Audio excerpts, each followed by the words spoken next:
Bismillahirrahmanirrahim. Assalamualaikum warahmatullahi wabarakatuh.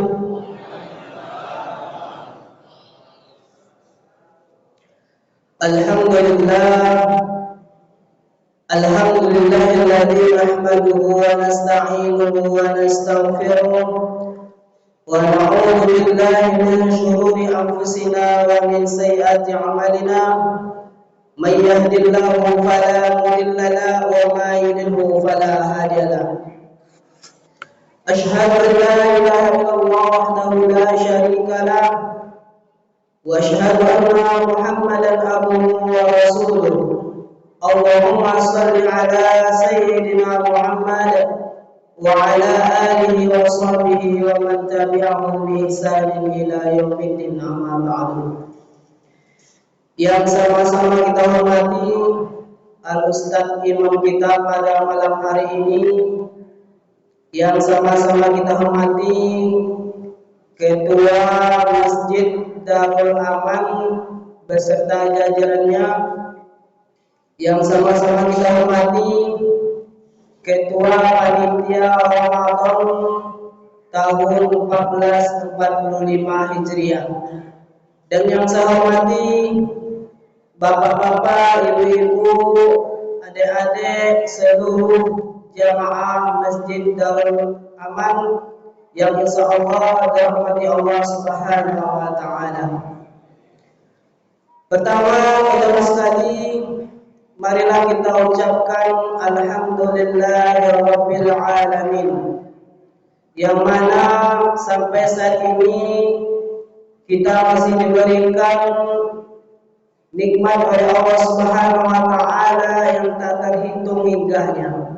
Di antaranya nikmat kesehatan, nikmat kesempatan, dan utamanya adalah nikmat keimanan, sehingga kita dapat melangkahkan kaki, mengayunkan tangan ke masjid yang kita cintai ini dalam rangka melaksanakan suatu kewajiban kita kepada Allah Subhanahu wa Ta'ala, yakni melaksanakan sholat isya berjamaah, dan insya Allah akan kita lanjutkan dengan sholat tarawih dan witir berjamaah.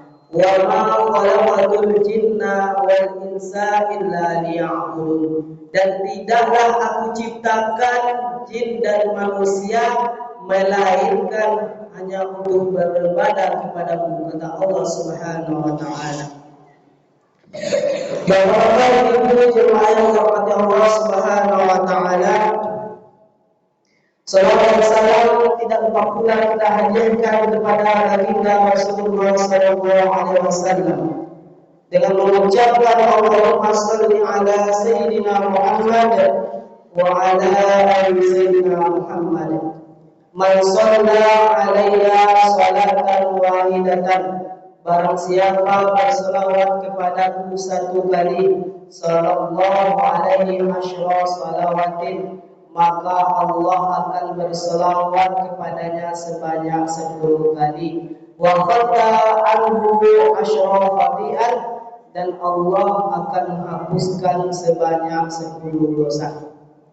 Mudah-mudahan dengan selalu kita berselawat kepada baginda Rasulullah, kita diampuni dosa kita oleh Allah Subhanahu wa Ta'ala, dan kita mendapatkan syafaat yaumil mahsyar nantinya. Amin amin ya rabbal alamin. Pada kesempatan yang berbahagia ini, judul yang telah ditetapkan oleh MDI Kota Pekanbaru, yakni bahaya narkoba. Apa narkoba ini, Bapak Ibu? Narkoba ini adalah singkatan dari narkotika, psikotropika, dan bahan adiktif lainnya. Sebenarnya narkoba ini dahulunya sudah Allah larang, bahwasanya larang Allah pada surah Al-Maidah ayat 90 yang berbunyi, A'udzu billahi minasyaitonir rajim. Ya ayyuhalladzina amanu innama khamru wal maisir wal ansaba wal azlamu rijsun mal amali.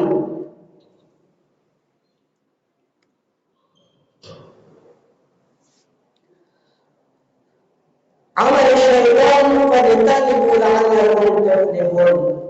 Wahai orang-orang yang beriman, sesungguhnya meminum minuman keras, berjudi, berkurban untuk berpahala, mengundi nasib dengan anak panah adalah perbuatan keji dan termasuk perbuatan setan. Maka jauhilah perbuatan-perbuatan itu agar kamu beruntung. Bapak-bapak, ibu-ibu yang dirahmati Allah Subhanahu wa taala, sebenarnya dulu narkoba ini satu macam, yaitu minuman keras. Tetapi dari zaman ke zaman di situ ada perubahan dan bentuk-bentuknya.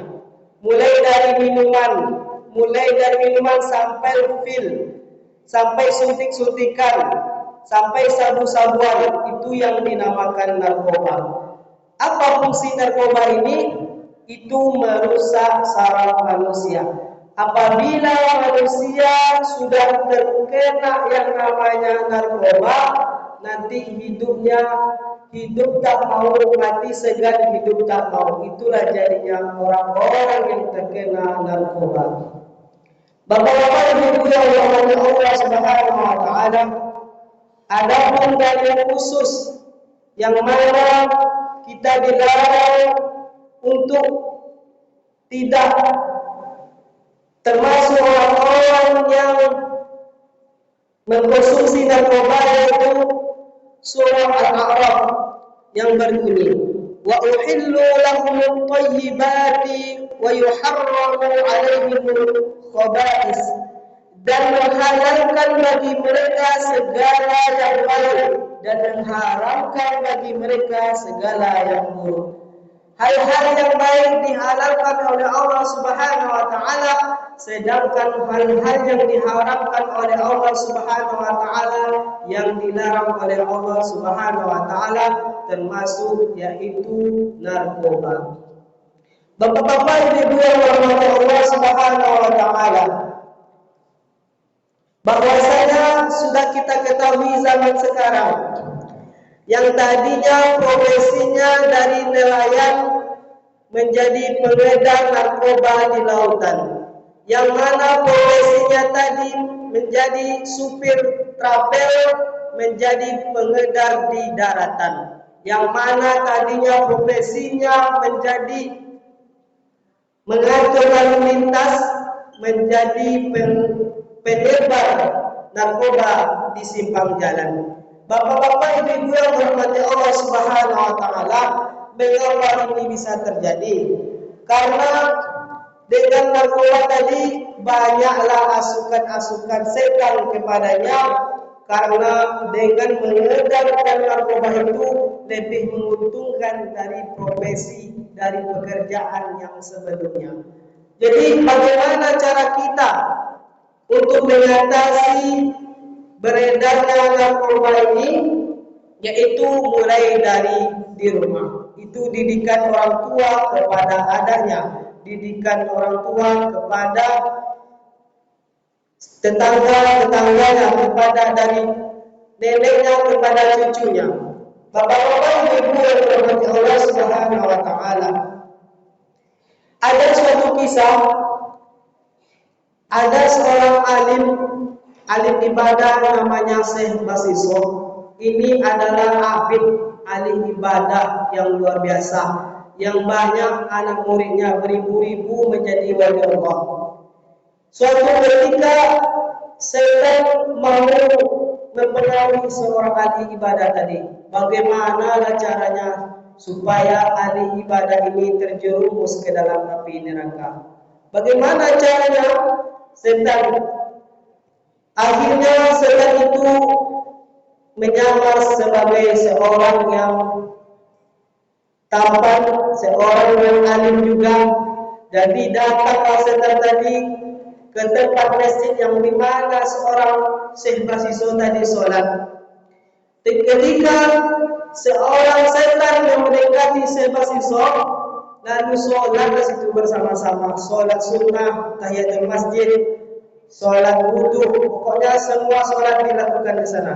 Sampai orang pulang sholat waktu, setan tadi masih di masjid. Jadi terheran-heranlah Syekh Basisor. Ternyata masih ada seseorang yang rajin sholatnya daripada aku, kata Syekh Basisor. 1 hari, 2 hari, 3 hari, orang itu tetap beribadah beriktikaf di dalam masjid. Jadi bertanyalah Syekh Basisor kepada seseorang tadi, wahai pemuda, kenapa engkau bisa bertahan untuk iktikaf di dalam masjid ini? Padahal 1 hari, 2 hari engkau di sini tidak makan, tidak minum, kenapa engkau bisa bertahan, wahai pemuda? Apa kata pemuda tadi? Saya ini adalah dulunya seorang pendosa, katanya. Oleh karena itu, saya bertaubat kepada Allah Subhanahu wa taala, dengan inilah saya bisa bertahan di dalam masjid, tidak makan, tidak minum untuk beribadah kepada Allah. Jadi penasaranlah Syekh Basisor tadi. Apa dosa yang engkau lakukan, wahai pemuda? Kenapa engkau bisa bertahan sholat lama-lama di masjid ini? Dikasih tahu dosanya. Yang pertama, dia membunuh orang. Sudah banyak orang yang saya bunuh. Yang kedua, dia adalah pernah memperkosa seorang wanita. Yang ketiga, dia minum minuman keras. Jadi Bapak Ibu, kalau Syekh tadi penasaran kepada pemuda ini dan pengen juga seperti pemuda tadi, bagaimana dia bisa terus-menerus beribadah kepada Allah. Jadi pemuda tadi menyarankan kepada Syekh tadi, pilihlah salah satu apa yang mau engkau lakukan, kata seorang pemuda kepada Syekh itu, untuk beribadah tahan berlama-lama di dalam masjid. Yang pertama, membunuh orang. Tidak mungkin saya membunuh orang, kata Syekh. Saya ini orang alim, taat beribadah. Membunuh 1 orang aja sama dengan membunuh 100 orang. Tidak mungkin saya lakukan. Terus apa lagi? Yaitu memperkosa seorang wanita. Tidak mungkin itu saya lakukan. Berzina itu hukumnya haram, kata Syekh. Dan ada satu lagi, yaitu minum minuman keras. Minum minuman keras tak mungkin saya lakukan. Ini juga dilarang, kata Syekh Basisor. Tetapi di antara yang 3 ini, Syekh Basisor karena ingin bagaimana dia beribadah sekuat seseorang pemuda tadi, dia mencoba dipengaruhi oleh setan tadi. Kalau begitu, inilah yang paling ringan, yaitu meminum minuman keras. Nanti engkau bisa bertobat setelah minum minuman keras ini, kata seorang pemuda tadi. Akhirnya pergilah Syekh Basisor dan seorang pemuda tadi pergi ke rumah seseorang wanita yang menyediakan minuman keras. Sesampai di sana, seorang Syekh Basisor meminum satu gelas minuman keras yang mana dulunya dia tidak pernah meminum minuman keras. Akhirnya diminumnya lah minuman keras tadi. Setelah diminumnya, linglunglah Syekh tadi, tidak sadarkan diri. Yang mana tadinya dia menolak untuk berhubungan maksiat dengan wanita lain, akhirnya setelah minum minuman keras tadi tidak sadar, hilang kendali, nampaklah wanita cantik sama itu. Akhirnya diperkosalah seorang wanita tadi. Itu yang pertama yang dilakukan. Dan yang kedua, berhubungan sama seorang perempuan. Dan tidak itu saja yang dilakukan. Datanglah seorang pemuda lainnya, melihat kejadian itu, marahlah pada seorang Syekh tadi. Lalu berantamlah seorang Syekh dengan pemuda yang baru datang. Akhirnya berkelahi, dibunuhnya lah seorang pemuda. Yang pertama dilakukan yang minum minuman keras, yang kedua berzina dengan seorang wanita, dan yang ketiga membunuh seseorang. Akhirnya Tiga maksiat yang dilakukan seorang syekh tadi terjadilah ketika setan tadi mempengaruhinya. Bapak-bapak, ibu yang dirahmati Allah Subhanahu wa taala, dengan satu minuman keras bisa membuat maksiat-maksiat yang lain. Itulah salah satu contohnya bahwasanya kita jangankan mendekati saja, jangankan untuk mencoba, mendekati saja kita tidak boleh. Bapak-bapak, ibu-ibu yang dirahmati Allah Subhanahu wa taala, mudah-mudahan dari kisah yang singkat ini dapat kita pelajari, mudah-mudahan anak cucu dan generasi kita terhindar yang dari namanya minuman-minuman keras, narkoba dan alat-alat narkotika lainnya.